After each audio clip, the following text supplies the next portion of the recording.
ਜਦੋਂ ਕਹਾਣੀ ਇੱਕ ਬੜੀ ਪਿਆਰੀ ਹੈ, ਤੁਸੀਂ ਸੁਣੀ ਹੋਏਗੀ ਪਰ ਇੱਥੇ ਦੱਸਣਾ ਚਾਹਾਂਗੇ ਅਸੀਂ ਕਿ ਇੱਕ ਵਾਰ ਨਾ ਇਹ ਕਹਾਣੀ ਸਿਰਫ ਸਾਨੂੰ ਗਿਆਨ ਦੇਣ ਵਾਸਤੇ ਬਣਾਈ ਗਈ ਹੈ ਕਿ ਇੱਕ ਵਾਰ ਕਹਿੰਦੇ ਇੱਕ ਦੇਵਦੂਤ ਸੀ, ਸਵਰਗ ਦਾ ਦੇਵਦੂਤ, ਔਰ ਉਹਨੇ ਇੱਕ ਵਾਰ ਧਰਮਰਾਜ ਜਿਹਦਾ ਕੰਮ ਹੁੰਦਾ ਰੂਹਾਂ ਨੂੰ ਲਿਜਾਣਾ, ਤਾਂ ਉਹਦੇ ਕਰਮਾਂ ਦੇ ਹਿਸਾਬ ਨਾਲ ਨਰਕ ਜਾਂ ਸਵਰਗ 'ਚ ਭੇਜਣਾ। ਹੁਣ ਕਹਿੰਦੇ ਇੱਕ ਵਾਰ ਉਹ ਦੇਵਦੂਤ ਨੇ ਧਰਮਰਾਜ ਨੂੰ ਪੁੱਛਿਆ, ਕਹਿੰਦਾ ਧਰਮਰਾਜ ਇਹ ਨਰਕਾਂ 'ਚ ਕੀ ਹੁੰਦਾ ਹੈ? ਜਿੱਦਾਂ ਸਮਝ ਲਓ ਸਵਰਗ ਵਾਲਾ ਕਦੀ ਨਰਕ ਦੇਖ ਹੀ ਨਹੀਂ ਪਾਉਂਦਾ, ਉਹਨੂੰ ਪਤਾ ਹੀ ਨਹੀਂ ਸੀ ਨਰਕ 'ਚ ਕੀ ਹੁੰਦਾ ਹੈ। ਉਹ ਕਹਿੰਦਾ ਧਰਮਰਾਜ ਇਹ ਨਰਕਾਂ 'ਚ ਕੀ ਹੁੰਦਾ ਹੈ? ਤਾਂ ਧਰਮਰਾਜ ਨੇ ਕਿਹਾ ਬਈ ਨਰਕਾਂ 'ਚ ਬੜੀ ਪੀੜਾ ਹੈ, ਬੜੀ ਤਕਲੀਫ ਹੈ, ਇੱਦਾਂ ਲੋਕਾਂ ਨੂੰ ਤਕਲੀਫ ਦਿੱਤੀ ਜਾਂਦੀ ਹੈ, ਇੱਦਾਂ ਲੋਕਾਂ ਨੂੰ ਪੀੜਾ ਦਿੱਤੀ ਜਾਂਦੀ ਹੈ, ਉਹਦੇ ਕਰਮਾਂ ਦੇ ਹਿਸਾਬ ਨਾਲ ਉੱਥੇ ਸਜ਼ਾ ਮਿਲਦੀ ਹੈ।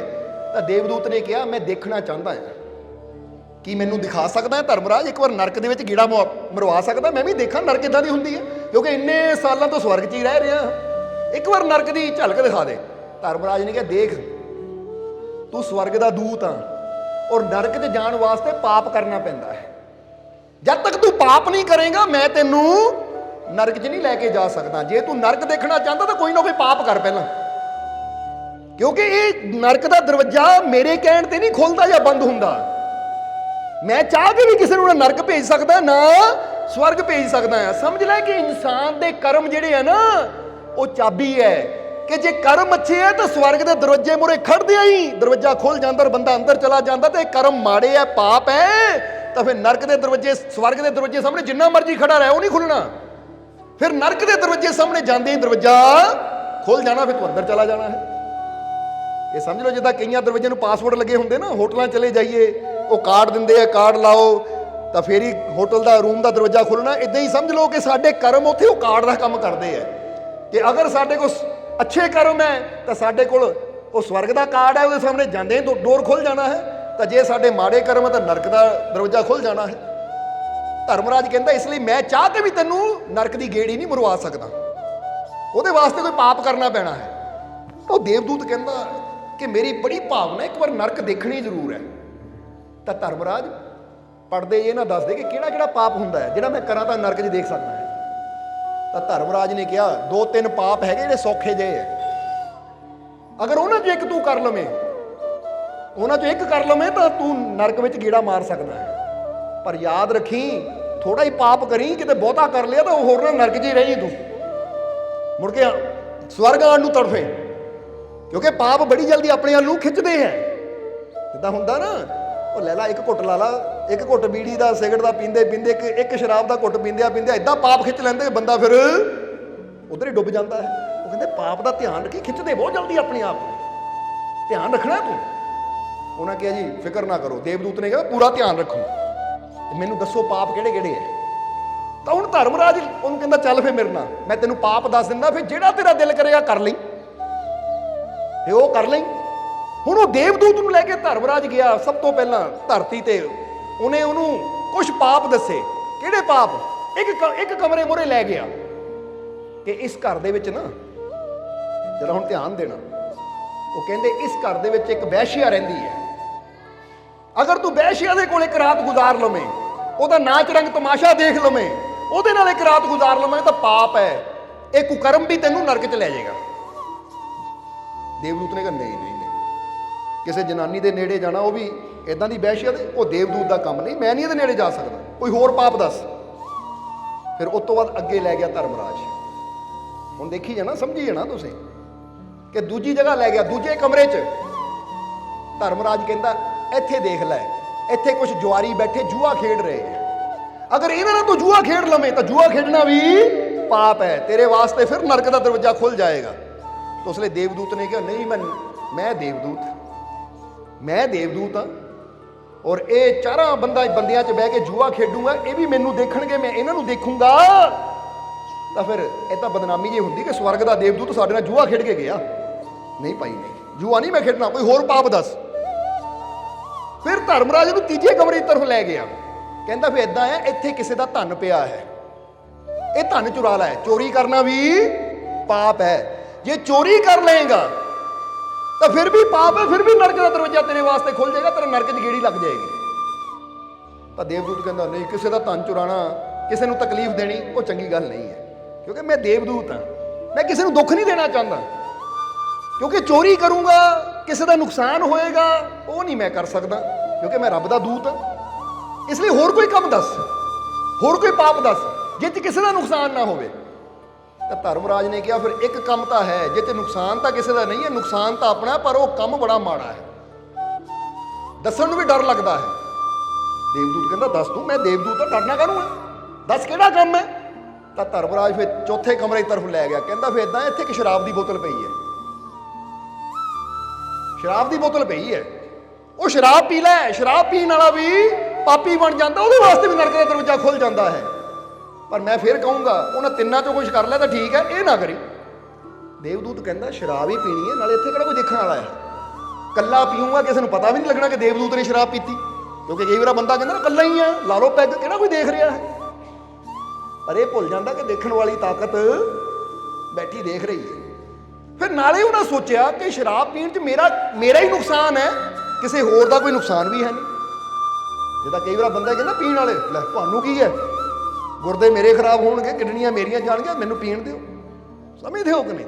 ਪਰ ਇਹ ਨਹੀਂ ਪਤਾ ਕਿ ਇਹ ਵੀ ਜਿਹੜੀ ਸਾਡੀ ਬਾਡੀ ਹੈ ਨਾ, ਜਿਸਮ ਹੈ, ਅਗਰ ਅਸੀਂ ਇੱਕ ਵੀ ਕੋਈ ਇਦਾਂ ਦਾ ਕਰਮ ਕਰਦੇ ਤਾਂ ਕਿੱਡਾ ਬੜਾ ਨੁਕਸਾਨ ਸਾਨੂੰ ਵੀ ਹੁੰਦਾ ਹੈ, ਤਾਂ ਸਮਾਜ ਨੂੰ ਵੀ ਹੁੰਦਾ ਹੈ, ਪਰਿਵਾਰ ਨੂੰ ਵੀ ਹੁੰਦਾ ਹੈ। ਕਿਉਂਕਿ ਜੇ ਤੁਹਾਡੇ ਗੁਰਦੇ ਖਰਾਬ ਹੋਣਗੇ, ਤੁਸੀਂ ਕਹਿੰਦੇ ਮੇਰੇ ਗੁਰਦੇ ਖਰਾਬ ਹੁੰਦੇ, ਤੁਹਾਨੂੰ ਕੀ ਹੈ? ਤਾਂ ਭਾਈ ਬਿਮਾਰ ਹੋ ਕੇ ਜਦੋਂ ਮੰਜੇ ਤੇ ਲੈਟਰਿੰਗ ਬਾਥਰੂਮ ਕਰਨੀ, ਚੱਕਣਾ ਤਾਂ ਘਰਦਿਆਂ ਨੂੰ ਹੀ ਪੈਣਾ, ਜਾਂ ਤੂੰ ਆਪ ਹੀ ਉੱਥੇ ਸਫਾਈ ਕਰਦੇ ਫਿਰਨਾ ਹੈ। ਕਿ ਗੁਰਦੇ ਖਰਾਬ ਆ ਤਾਂ 5-5 ਮਿੰਟ ਬਾਅਦ ਬਾਥਰੂਮ ਲੈ ਜਾਓ। ਜਾਂ ਕਈ ਵਾਰ ਦੇਖਿਆ ਕਿ ਜਦੋਂ ਗੁਰਦੇ ਲੀਵਰ ਖਰਾਬ ਹੋ ਜਾਂਦਾ ਨਸ਼ਿਆਂ ਦੇ ਕਰਕੇ, ਤਾਂ ਲੈਟਰਿੰਗ ਬਾਥਰੂਮ ਸਭ ਕੁਝ ਬੈੱਡ ਤੇ ਹੀ ਨਿਕਲਦਾ ਹੈ, ਔਰ ਉੱਥੇ ਪਾਈਪ ਲਾਣੇ ਪੈਂਦੇ ਹੈ। ਫਿਰ ਘਰਦਿਆਂ ਨੂੰ ਡਾਕਟਰਾਂ ਦੇ ਕੋਲ ਲਿਜਾ ਕੇ ਕਦੀ ਜੀ ਆਹ ਕਰਾਓ ਜੀ, ਕਦੀ ਉਹ ਚੈੱਕਅਪ ਕਰਾਓ, ਤਾਂ ਕਿਹਨੂੰ ਪਰੇਸ਼ਾਨੀ ਆਉਂਦੀ ਹੈ? ਆਪ ਵੀ ਬੰਦਾ ਦੁਖੀ ਹੁੰਦਾ, ਪਰਿਵਾਰ ਨੂੰ ਵੀ ਦੁਖੀ ਕਰਦਾ ਹੈ। ਫਿਰ ਬੰਦਾ ਕਹਿੰਦਾ, ਮੈਂ ਨਸ਼ਾ ਕਰਦਾ, ਤੁਹਾਨੂੰ ਕੀ ਉਹ ਫਰਕ ਪੈਂਦਾ ਹੈ? ਜਰਾ ਸੋਚੋ, ਨਸ਼ਾ ਕਰਕੇ ਬੇਸ਼ੱਕ ਤੁਸੀਂ ਕੀਤਾ, ਪਰ ਡਰਾਈਵਿੰਗ ਕਰਕੇ ਜਦੋਂ ਤੁਸੀਂ ਗੱਡੀ ਲੈ ਕੇ ਨਸ਼ੇ ਨਾਲ ਜਾਂਦੇ ਹੋ, ਕਿਸੇ ਟੱਕਰ ਮਾਰਦੇ ਹੋ, ਕਿਸੇ ਲੱਤ ਬਾਂਹ ਤੋੜਦੇ ਹੋ, ਕਿਸੇ ਦਾ ਬੱਚਾ ਮਾਰ ਦਿੰਦੇ ਹੋ, ਤਾਂ ਫਿਰ ਨੁਕਸਾਨ ਕਿਹਦਾ ਹੁੰਦਾ ਹੈ? ਸਮਾਜ ਨੂੰ ਵੀ ਪਰ ਪ੍ਰੋਬਲਮ ਆਉਂਦੀ ਉਹਦੇ ਨਾਲ। ਇਸ ਲਈ ਇਕੱਲਾ ਬੰਦਾ ਜੇ ਸੋਚੇ ਕਿ ਇਹਦੇ 'ਚ ਮੇਰਾ ਹੀ ਨੁਕਸਾਨ ਹੈ, ਉਹ ਤੁਹਾਡਾ ਨਹੀਂ ਹੈ, ਤੁਸੀਂ ਸਮਾਜ ਨਾਲ ਜੁੜੇ ਹੋਏ ਹੋ।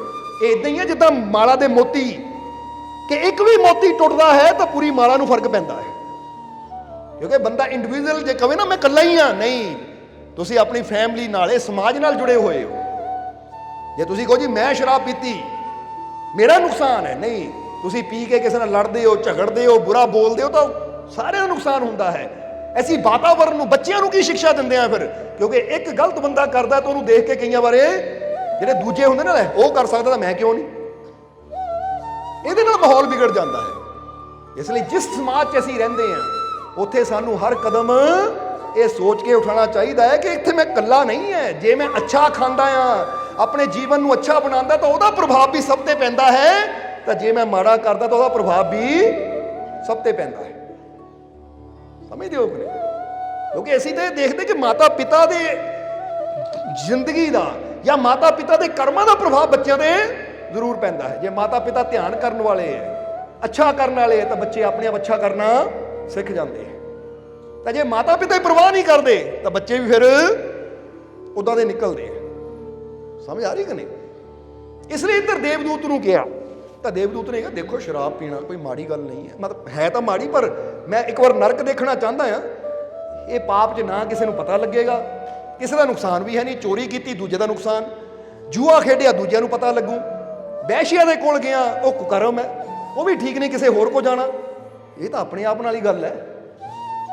ਧਰਮਰਾਜ ਨੇ ਕਿਹਾ, ਸੋਚ ਕੇ ਦੇਵਦੂਤ, ਸੋਚ ਕੇ।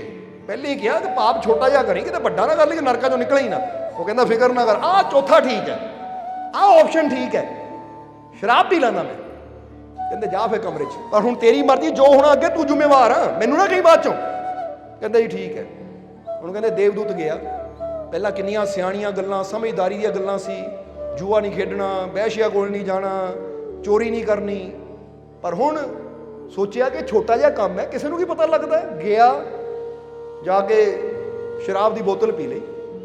ਪਹਿਲੀ ਵਾਰ ਪੀਤੀ ਸੀ ਦੇਵਦੂਤ ਨੇ, ਜਿੱਦਾਂ ਹੀ ਪੀਤੀ 10 ਮਿੰਟ ਬਾਅਦ ਹੀ ਸਿਰ ਇਦਾਂ ਦਾ ਘੁੰਮਿਆ। ਜਦੋਂ ਘੁੰਮਿਆ ਤਾਂ ਸੋਚਣ ਸਮਝਣ ਦੀ ਸ਼ਕਤੀ ਚਲੀ ਗਈ। ਨਿਕਲਿਆ ਕਮਰੇ ਚੋਂ ਬਾਹਰ, ਬੁੜਕਾਂ ਜਿਹੀਆਂ ਮਾਰਦਾ, ਔਰ ਜਾ ਕੇ ਦੂਜੇ ਕਮਰੇ 'ਚ ਗਿਆ। ਦੂਜੇ ਕਮਰੇ 'ਚ ਗਿਆ ਜਿੱਥੇ ਪੈਸਾ ਪਿਆ ਸੀ। ਜਾਂਦੇ ਨੇ ਦਰਵਾਜ਼ਾ ਖੋਲ ਕੇ ਪੈਸਾ ਚੱਕਿਆ, ਔਰ ਜਿੱਥੇ ਜੂਆ ਖੇਡਦੇ ਸੀ ਉਹਨਾਂ ਕੋਲ ਪਹੁੰਚ ਕੇ ਜੂਆ ਖੇਡਣ ਲੱਗ ਗਿਆ। ਜੂਆ ਖੇਡਿਆ, ਦੇਵਦੂਤ ਸੀ, ਦਾਵ ਲਾਏ, ਦਾਵ ਜਿੱਤ ਗਿਆ, ਪੈਸਾ ਜ਼ਿਆਦਾ ਹੋ ਗਿਆ ਤਾਂ ਚਲਾ ਗਿਆ ਵੈਸ਼ੀਆ ਦੇ ਕੋਲ, ਸਾਰੀ ਰਾਤ ਵੈਸ਼ੀਆ ਤੇ ਪੈਸਾ ਲੁਟਾਇਆ, ਉਹਦੇ ਨਾਲ ਰਾਤ ਗੁਜ਼ਾਰੀ।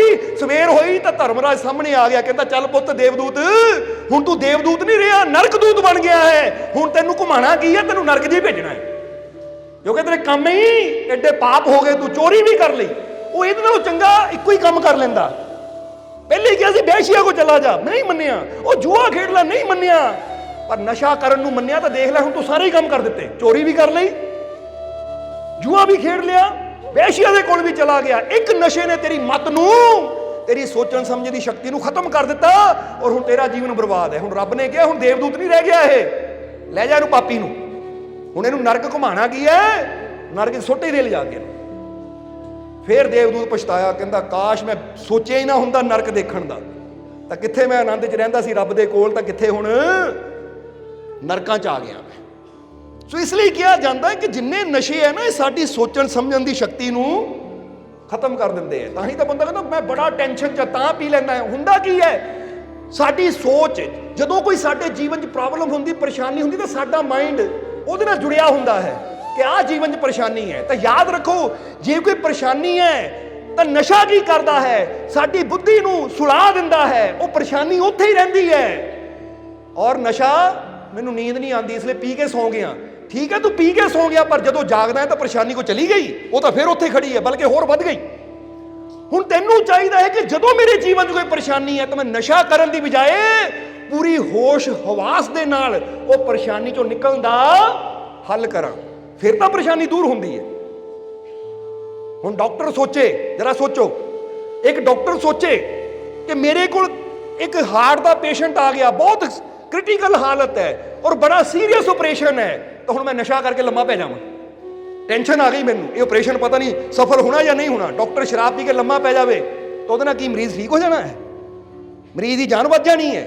ਬਲਕਿ ਡਾਕਟਰ ਨੂੰ ਚਾਹੀਦਾ ਹੈ ਉਹ ਠੀਕ ਹੈ, ਉਹ ਮਰੇ ਜਾਂ ਜੀਵੇ, ਪਰ ਮੈਨੂੰ ਕੋਸ਼ਿਸ਼ ਕਰਨੀ ਚਾਹੀਦੀ ਹੈ, ਬਾਕੀ ਰੱਬ ਦੇ ਹੱਥ 'ਚ ਹੈ। ਮੈਂ ਮਿਹਨਤ ਕਰ ਸਕਦਾ ਹਾਂ, ਔਰ ਮਿਹਨਤ ਉਦੋਂ ਹੋਏਗੀ ਜਦੋਂ ਮੈਂ ਪੂਰੇ ਹੋਸ਼ ਵਿੱਚ ਹੋਏਗਾ, ਕਿਉਂਕਿ ਜਿੰਨਾ ਅਸੀਂ ਹੋਸ਼ ਹਵਾਸ ਵਿੱਚ ਹੁੰਦੇ ਹਾਂ ਉਨਾ ਹੀ ਅਸੀਂ ਮੁਸ਼ਕਿਲ ਤੋਂ ਮੁਸ਼ਕਿਲ ਕੰਮ ਨੂੰ ਵੀ ਆਸਾਨੀ ਨਾਲ ਕਰ ਲੈਂਦੇ ਹਾਂ। ਤਾਂ ਜੇ ਅਸੀਂ ਨਸ਼ੇ 'ਚ ਹੋਈਏ ਤਾਂ, ਨਹੀਂ ਤਾਂ ਦੇਖੋ ਕਿਸੇ ਸ਼ਰਾਬੀ ਨੂੰ, ਤੁਰਦਾ ਇਦਾਂ ਤਾਂ ਜਾਂਦਾ ਐਉਂ ਐਉਂ ਐਉਂ ਐਉਂ ਹੈ, ਪੈਰ ਹੀ ਨਹੀਂ ਸਹੀ ਪੈਂਦੇ। ਹੁਣ ਉਹਨੂੰ ਸੂਈ 'ਚ ਧਾਗਾ ਪਾਉਣ ਨੂੰ ਦੇ ਦਿਓ ਨਾ ਕਿਸੇ ਨਸ਼ੇੜੀ ਨੂੰ, ਐਉਂ ਐਉਂ ਕਰੇਗਾ। ਉਹ ਜਿਹੜਾ ਸੂਈ 'ਚ ਧਾਗਾ ਨਹੀਂ ਪਾ ਸਕਦਾ, ਉਹਨੇ ਹੋਰ ਮੁਸ਼ਕਿਲਾਂ ਦਾ ਹੱਲ ਕੀ ਕਰਨਾ ਹੈ, ਉਹਨੇ ਪ੍ਰੋਬਲਮਾਂ 'ਚੋਂ ਕੀ ਨਿਕਲਣਾ ਹੈ, ਉਹਦੇ ਜੀਵਨ 'ਚ ਖੁਸ਼ੀਆਂ ਕੀ ਆਉਣੀਆਂ ਹੈ। ਇਸ ਲਈ ਧਿਆਨ ਦਾ ਮਤਲਬ ਹੁੰਦਾ ਹੈ, ਮੈਡੀਟੇਸ਼ਨ ਦਾ ਮਤਲਬ ਹੁੰਦਾ ਕਿ ਆਪਣੇ ਆਪ ਨੂੰ ਪੂਰਨ ਹੋਸ਼ ਵਿੱਚ ਲਿਆਉਣਾ। ਜਦੋਂ ਹੋਸ਼ ਵਿੱਚ ਬੰਦਾ ਪੂਰਨ ਆ ਜਾਂਦਾ ਹੈ, ਹਰ ਸਮੱਸਿਆ ਛੋਟੀ ਲੱਗਦੀ ਹੈ, ਕਿਉਂਕਿ ਫਿਰ ਹਰ ਸਮੱਸਿਆ ਦਾ ਹੱਲ ਵੀ ਨਾਲ ਨਾਲ ਹੁੰਦਾ। ਜਿੱਦਾਂ ਹੁਣ ਇਦਾਂ ਸਮਝ ਲਓ ਕਿ ਇੱਕ ਨਸ਼ੇ ਵਿੱਚ ਆਦਮੀ ਹੈ, ਰਸਤਾ ਖਾਲੀ ਹੈ, ਉਹਨੂੰ ਗੱਡੀ ਦੇ ਦਿਓ, ਤਾਂ ਕਿਤੇ ਨਾ ਕਿਤੇ ਖਾਲੀ ਰਸਤੇ 'ਚ ਮਾਰ ਦੇਗਾ, ਪੇੜ 'ਚ ਮਾਰੇਗਾ ਜਾਂ ਫਿਰ ਫੁੱਟਪਾਥ ਤੇ ਚੜਾ ਦੇਗਾ, ਹੋ ਜਾਏਗਾ ਕਿ ਨਹੀਂ।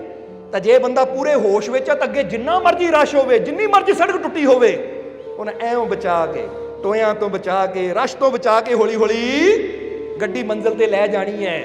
ਤਾਂ ਹੀ ਤਾਂ ਰੋਡਾਂ ਤੇ ਵੀ ਲਿਖਿਆ ਜਾਂਦਾ ਕਿ ਸ਼ਰਾਬ ਪੀ ਕੇ ਗੱਡੀ ਨਾ ਚਲਾਓ, ਕਿਉਂਕਿ ਪਤਾ ਹਾਦਸਿਆਂ ਦਾ ਕਾਰਨ ਨਸ਼ਾ ਹੀ ਬਣਦਾ ਹੈ।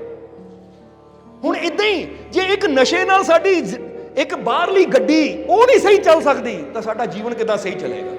ਹੁਣ ਇੱਥੇ ਸਾਨੂੰ ਚਾਹੀਦਾ, ਜੇ ਸਾਡੇ ਜੀਵਨ 'ਚ ਕੰਮ ਦੀ ਪਰੇਸ਼ਾਨੀ ਹੈ, ਸਿਹਤ ਨੂੰ ਲੈ ਕੇ ਪਰੇਸ਼ਾਨੀ ਹੈ, ਪਰਿਵਾਰ ਨੂੰ ਲੈ ਕੇ ਪਰੇਸ਼ਾਨੀ ਹੈ, ਕਿਸੇ ਕਿਸਮ ਦੀ ਪਰੇਸ਼ਾਨੀ ਹੈ, ਤਾਂ ਨਸ਼ੇ ਨਾਲ ਦੂਰ ਨਹੀਂ ਹੋਣੀ।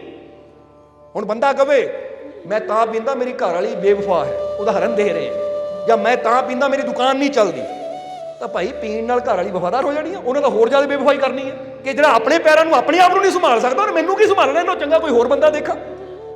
ਵਾਕਈ ਗੱਲ ਸਹੀ ਹੈ। ਤਾਂ ਜੇ ਆਪਣੇ ਆਪ ਨੂੰ ਨਹੀਂ ਮੈਂ ਖੜਾ ਕਰ ਸਕਦਾ ਤਾਂ ਗਾਹਕਾਂ ਨੂੰ ਮੈਂ ਕੀ ਮਿਲਣਾ ਹੈ, ਔਰ ਗਾਹਕਾਂ ਨੂੰ ਨਾ ਮਿਲੂੰਗਾ ਤਾਂ ਦੁਕਾਨਾਂ ਚੱਲਣੀਆਂ ਕਿੱਦਾਂ ਹੈ।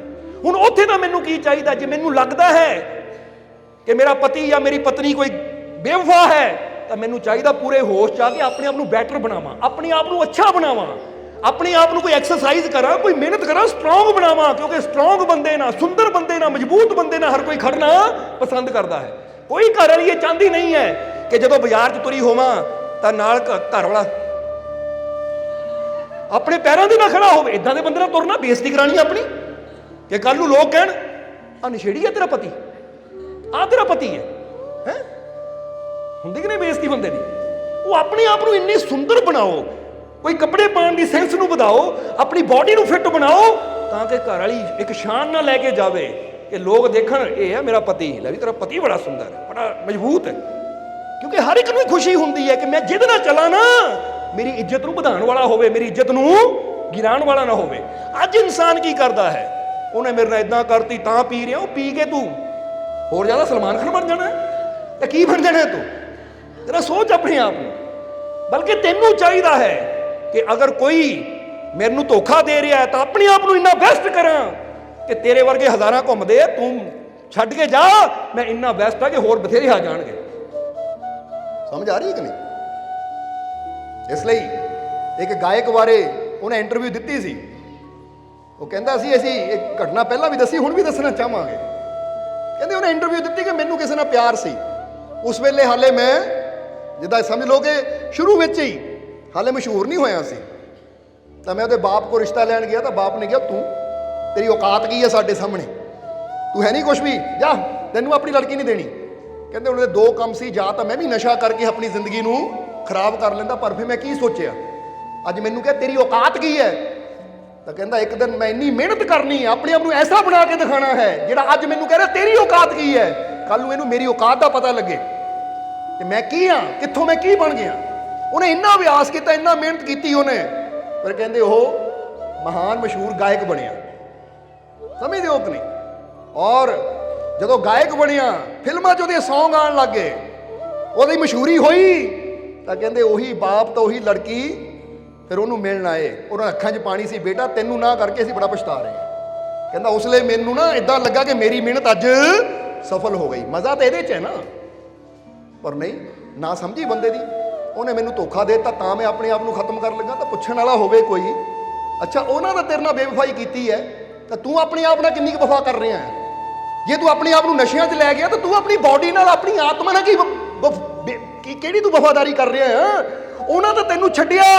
ਉਹ ਪਾਗਲ, ਤੂੰ ਆਪਣੇ ਨਸ਼ੇ ਕਰਕੇ ਆਪਣੀ ਤੰਦਰੁਸਤੀ ਨੂੰ ਛੱਡ ਰਿਹਾ ਹੈ, ਆਪਣੀਆਂ ਖੁਸ਼ੀਆਂ ਨੂੰ ਛੱਡ ਰਿਹਾ ਹੈ। ਤਾਂ ਤੇਰੇ ਤੋਂ ਬੜਾ ਤਾਂ ਬੇਵਫਾ ਕੋਈ ਹੋਰ ਹੋ ਹੀ ਨਹੀਂ ਸਕਦਾ, ਕਿਉਂਕਿ ਸਭ ਤੋਂ ਬੜਾ ਤਾਂ ਤੂੰ ਆਪਣੇ ਆਪ ਨਾਲ ਆਪ ਹੀ ਬੇਵਫਾ ਹੋ ਗਿਆ। ਸਮਝ ਆ ਰਹੀ ਕਿ ਨਹੀਂ? ਜਿੱਦਾਂ ਕਿਹਾ ਜਾਂਦਾ ਨਾ ਕਿ ਇੱਕ ਚੋਰ ਸੀ, ਉਹ ਬੜਾ ਮਸ਼ਹੂਰ ਚੋਰ ਸੀ। ਇੱਕ ਦਿਨ ਚੋਰੀ ਕਰਦੇ ਫੜਿਆ ਗਿਆ, ਉਹਨੂੰ 10 ਸਾਲ ਦੀ ਕੈਦ ਹੋ ਗਈ। ਜਦੋਂ 10 ਸਾਲ ਦੀ ਕੈਦ ਤੋਂ ਬਾਅਦ ਉਹ ਬਾਹਰ ਆਇਆ ਤਾਂ ਅੰਦਰ 10 ਸਾਲਾਂ ਦੀ ਕੈਦ 'ਚ ਉਹਦੇ ਮਨ 'ਚ ਆਇਆ ਕਿ ਮੈਂ ਬਹੁਤ ਪਾਪ ਕੀਤੇ, ਹੁਣ ਮੈਂ ਅੱਛਾ ਬਣਨਾ ਹੈ। ਫਿਰ ਕਹਿੰਦੇ ਬਾਹਰ ਆ ਕੇ ਸਮਾਜ ਸੇਵਕ ਬਣਿਆ। ਵੈਰੀ ਆਰਥਰ ਉਹਦਾ ਨਾਮ ਸੀ। ਬਾਹਰਲੇ ਯੂਰਪ ਦੀ ਗੱਲ ਹੈ ਕਿ ਜਿਸਲੇ ਬਾਹਰ ਆ ਕੇ ਉਹਨੇ ਸਮਾਜ ਸੇਵਾ ਕਰਨੀ ਸ਼ੁਰੂ ਕੀਤੀ। ਔਰ ਸਮਾਜ ਸੇਵਾ ਦਾ ਮਤਲਬ ਦੂਜਿਆਂ ਦਾ ਭਲਾ ਕਰਨਾ ਸ਼ੁਰੂ ਕੀਤਾ, ਦੂਜਿਆਂ ਦੀ ਹੈਲਪ ਕਰਨੀ ਸ਼ੁਰੂ ਕੀਤੀ। ਤਾਂ ਲੋਕਾਂ 'ਚ ਬੜਾ ਨਾਮ ਹੋ ਗਿਆ, ਬੜੀ ਇੱਜ਼ਤ ਬਣ ਗਈ। ਤੇ ਇੱਕ ਦਿਨ ਇੱਕ ਪੱਤਰਕਾਰ ਨੇ ਉਹਦੀ ਇੰਟਰਵਿਊ ਲਈ ਕਿ ਮਿਸਟਰ ਵੈਰੀ, ਕਿ ਤੁਸੀਂ ਪਹਿਲਾਂ ਚੋਰ ਸੀ, ਮੈਂ ਜਾਣਨਾ ਚਾਹੁੰਦਾ ਤੁਸੀਂ ਸਭ ਤੋਂ ਵੱਡੀ ਚੋਰੀ ਕਿੱਥੇ ਕੀਤੀ ਸੀ? ਤਾਂ ਵੈਰੀ ਨੇ ਕਿਹਾ, ਕਹਿੰਦਾ ਸਭ ਤੋਂ ਵੱਡੀ ਚੋਰੀ ਮੈਂ ਆਰਥਰ ਵੈਰੀ ਨਾਲ ਕੀਤੀ, ਯਾਨੀ ਆਪਣੇ ਆਪ ਨਾਲ ਹੀ ਕੀਤੀ। ਉਹ ਕਹਿੰਦੇ ਸਮਝੇ ਨਹੀਂ ਅਸੀਂ ਕਿਹੜੀ ਚੋਰੀ? ਉਹ ਕਹਿੰਦਾ ਸਭ ਤੋਂ ਵੱਡੀ ਚੋਰੀ ਮੈਂ ਆਪਣੇ ਆਪ ਨਾਲ ਇਸ ਲਈ ਕੀਤੀ ਕਿ ਮੈਂ ਆਪਣੇ 10 ਸਾਲ ਚੁਰਾ ਲਏ, ਆਪਣੀਆਂ ਖੁਸ਼ੀਆਂ ਚੁਰਾ ਲਈਆਂ। ਜਦੋਂ ਮੈਂ ਚੋਰੀ ਕਰਦਾ ਸੀ ਮੈਨੂੰ ਜੇਲ੍ਹ ਹੋਈ ਤਾਂ ਕਿਸੇ ਹੋਰ ਨੇ ਨਹੀਂ ਕੀਤੀ, ਉਹ ਮੇਰੇ ਕਰਮਾਂ ਨੇ ਮੈਨੂੰ ਕੀਤੀ। ਇਸ ਕਰਕੇ ਮੈਂ ਮੰਨਦਾ ਹਾਂ ਕਿ ਸਭ ਤੋਂ ਬੜਾ ਘਾਟਾ ਮੈਂ ਕਿਸੇ ਦਾ ਧਨ ਚੁਰਾ ਕੇ ਨਹੀਂ, ਮੈਂ ਗਲਤੀਆਂ ਕਰਕੇ ਆਪਣੇ ਆਪ ਨੂੰ ਪਾਇਆ। ਜੋ ਮੈਂ ਅੱਜ ਅੱਛਾਈ ਕਰ ਰਿਹਾ ਹਾਂ, ਕਾਸ਼ ਮੈਂ ਇਹ ਅੱਛਾਈ 20 ਸਾਲ ਪਹਿਲਾਂ ਸ਼ੁਰੂ ਕੀਤੀ ਹੁੰਦੀ ਤਾਂ ਅੱਜ ਮੈਂ ਕਿੰਨਾ ਖੁਸ਼ ਹੋਣਾ ਸੀ। ਜਰਾ ਸੋਚੋ, ਜਦੋਂ ਤੁਸੀਂ ਕਿਸੇ ਨਾਲ ਹੇਰਾਫੇਰੀ ਕਰਕੇ ਜੇਲ੍ਹ 'ਚ ਜਾਂਦੇ ਹੋ ਤਾਂ ਤੁਸੀਂ ਉਹਨੂੰ ਨਹੀਂ ਘਾਟਾ ਦੇ ਰਹੇ ਹੋ, ਘਾਟਾ ਤੁਸੀਂ ਆਪਣੇ ਆਪ ਨੂੰ ਪਾ ਰਹੇ ਹੋ। ਕਿ ਜਿੰਨੇ ਸਾਲ ਤੁਹਾਡੇ ਜੇਲ੍ਹ 'ਚ ਗੁਜ਼ਰਨੇ ਆ ਉਹ ਘਾਟਾ ਪਾਇਆ ਤੁਸੀਂ ਆਪਣੇ ਆਪ ਨੂੰ। ਉਹਨਾਂ ਸਾਲਾਂ 'ਚ ਤੁਸੀਂ ਬਹੁਤ ਖੁਸ਼ੀਆਂ ਪਰਿਵਾਰ ਦੇ ਨਾਲ ਬੈਠ ਉੱਠ ਸਕਦੇ ਸੀ, ਜੀਵਨ 'ਚ ਕਾਮਯਾਬ ਸਫਲ ਹੋ ਸਕਦੇ ਸੀ, ਤੰਦਰੁਸਤੀ ਵਾਸਤੇ ਕੁਝ ਕਰ ਸਕਦੇ ਸੀ, ਸਮਾਜ ਦੇ ਭਲੇ ਵਾਸਤੇ ਕੁਝ ਕਰ ਸਕਦੇ ਸੀ, ਬਹੁਤ ਕੁਝ ਤੁਸੀਂ ਲੋਕਾਂ ਦਾ ਕਰ ਸਕਦੇ ਸੀ। ਪਰ ਉਹ ਤੁਸੀਂ ਹੁਣ ਜੇਲ੍ਹ ਦੇ ਇੱਕ ਕਮਰੇ 'ਚ ਬੰਦ ਹੋ ਕੇ 3 ਸਾਲ 10 ਸਾਲ 20 ਸਾਲ ਗੁਜ਼ਾਰ ਰਹੇ ਹੋ, ਤਾਂ ਘਾਟਾ ਕਿਹਨੂੰ ਪਿਆ? ਤਾਂ ਹੀ ਕਿਹਾ ਹਰ ਚੀਜ਼ ਦੀ ਕੀਮਤ ਚੁਕਾਣੀ ਪੈਂਦੀ ਹੈ, ਦੇਣੀ ਪੈਂਦੀ ਹੈ। ਸਮਝਦੇ ਹੋ ਕਿ ਨਹੀਂ? ਇਸ ਲਈ ਕੋਈ ਇੱਦਾਂ ਦਾ ਕਰਮ ਨਾ ਕਰੀਏ ਜਿਹਦੇ ਨਾਲ ਕੱਲ ਨੂੰ ਸਾਨੂੰ ਲੱਗੇ ਕਿ ਮੈਨੂੰ ਘਾਟਾ ਪੈ ਰਿਹਾ ਹੈ। ਸਮਝਦੇ ਹੋ ਕਿ ਨਹੀਂ? ਇਸ ਲਈ ਯਾਦ ਰੱਖਣਾ ਕਿ ਫਿਰ ਇੱਕ ਵਾਰ ਕਵਾਂਗੇ ਕਿ ਨਸ਼ਾ ਕਰਨ ਵਾਲਾ ਜੇ ਸੋਚਦਾ ਹੈ ਮੈਂ ਤਾਂ ਨਸ਼ੇ ਕਰ ਰਿਹਾ, ਮੈਨੂੰ ਟੈਨਸ਼ਨ ਬਹੁਤ ਹੈ, ਤਾਂ ਨਸ਼ਾ ਕਰਨ ਨਾਲ ਟੈਨਸ਼ਨਾਂ ਨਹੀਂ ਦੂਰ ਹੁੰਦੀਆਂ। ਟੈਨਸ਼ਨਾਂ ਤਾਂ ਹੋਸ਼ ਵਿੱਚ ਆ ਕੇ ਹੀ ਦੂਰ ਹੁੰਦੀਆਂ ਹੈ। ਟੈਨਸ਼ਨਾਂ ਤਾਂ ਮਾਲਕ ਦੇ ਨਾਮ ਨਾਲ ਜੁੜ ਕੇ ਹੀ ਦੂਰ ਹੁੰਦੀਆਂ ਹੈ। ਟੈਨਸ਼ਨਾਂ ਪਰੇਸ਼ਾਨੀਆਂ ਤਾਂ ਉਹਦੀ ਰਹਿਮਤ ਨਾਲ ਹੀ ਦੂਰ ਹੁੰਦੀਆਂ ਹੈ। ਤਾਂ ਜੇ ਬੰਦਾ ਸੋਚੇ ਇਦਾਂ, ਤਾਂ ਜੇ ਇਦਾਂ ਹੀ ਟੈਨਸ਼ਨਾਂ ਦੂਰ ਹੁੰਦੀਆਂ ਹੋਣ ਤਾਂ ਜਰਾ ਹੁਣ ਸੋਚੋ, ਤਾਂ ਫਿਰ ਤਾਂ ਸਾਰੀ ਦੁਨੀਆ ਪੀ ਕੇ ਡਿੱਗੀ ਹੋਵੇ। ਸਮਝਦੇ ਹੋ ਕਿ ਨਹੀਂ? ਇਸ ਕਰਕੇ ਫਿਰ ਕਹਾਂਗੇ ਕਿ ਅਗਰ ਜੀਵਨ 'ਚ ਕੋਈ ਪਰੇਸ਼ਾਨੀ ਹੈ ਤਾਂ ਉਹਦੇ ਵਾਸਤੇ ਸਾਨੂੰ ਧਿਆਨ ਦੀ ਜ਼ਰੂਰਤ ਹੈ, ਮੈਡੀਟੇਸ਼ਨ ਦੀ ਜ਼ਰੂਰਤ ਹੈ, ਉਹਦੀਆਂ ਰਹਿਮਤਾਂ ਦੀ ਜ਼ਰੂਰਤ ਹੈ, ਜੋ ਸਾਨੂੰ ਹਰ ਪਰੇਸ਼ਾਨੀ 'ਚੋਂ ਕੱਢਣ ਦੀ ਸ਼ਕਤੀ ਰੱਖਦਾ ਹੈ। ਉਹ ਦਾਤਾ, ਇਹ ਮੈਡੀਟੇਸ਼ਨ, ਇਹ ਧਿਆਨ ਸਾਨੂੰ ਉਹਦੇ ਨਾਲ ਜੋੜਦਾ ਹੈ। ਸਮਝਦੇ ਹੋ ਕਿ ਨਹੀਂ? ਇਸ ਲਈ ਨਸ਼ੇ ਤੋਂ ਬਚਾਓ ਆਪਣੇ ਆਪ। ਔਰ ਜਿਸ ਤਰ੍ਹਾਂ ਪੁੱਛ ਰਹੇ ਸੀ ਕਿ ਆਪਣੇ ਜੀਵਨ ਨੂੰ ਬਿਹਤਰ ਬਣਾਉਣਾ ਚਾਹੁੰਦੇ ਹੋ? ਚਾਹੁੰਦੇ ਹੋ? ਕਿਉਂਕਿ ਚੀਜ਼ਾਂ ਨੂੰ ਤਾਂ ਬਿਹਤਰ ਕਰਨਾ ਚਾਹੁੰਦੇ ਹਾਂ, ਕਿ ਆਪਣੇ ਜੀਵਨ ਨੂੰ ਬਿਹਤਰ ਬਣਾਉਣਾ ਚਾਹੁੰਦੇ ਹਾਂ ਅਸੀਂ। ਕਿਹੜਾ ਕਿਹੜਾ ਜੀਵ ਚਾਹੁੰਦਾ ਹੈ? ਚਾਹੁੰਦੇ ਹੋ? ਚਲੋ ਸਾਰੇ ਹੀ ਚਾਹੁੰਦੇ ਹੋ। ਤਾਂ ਹੁਣ ਇੱਕ ਦੱਸੋ, ਜੇ ਚਾਹੁੰਦੇ ਹੋ ਤਾਂ ਕੀ ਕੀਮਤ ਦੇਣ ਨੂੰ ਤਿਆਰ ਹੋ? वीडियो अच्छी लगी हो तो कृपया इसे शेयर जरूर करें। आपके शेयर करने से अगर किसी की जिंदगी में अच्छा बदलाव आता है, पॉजिटिव चेंज आती है, तो ये भी आपकी तरफ से किया गया एक नेक कर्म होगा, एक सेवा होगी। तो वीडियो को शेयर जरूर करें और वीडियो देखने के लिए सर्व संजय दरबार कांटियां शरीफ यूट्यूब चैनल को सब्सक्राइब करें और फेसबुक पेज को फॉलो करना ना भूलें। जय माता दी।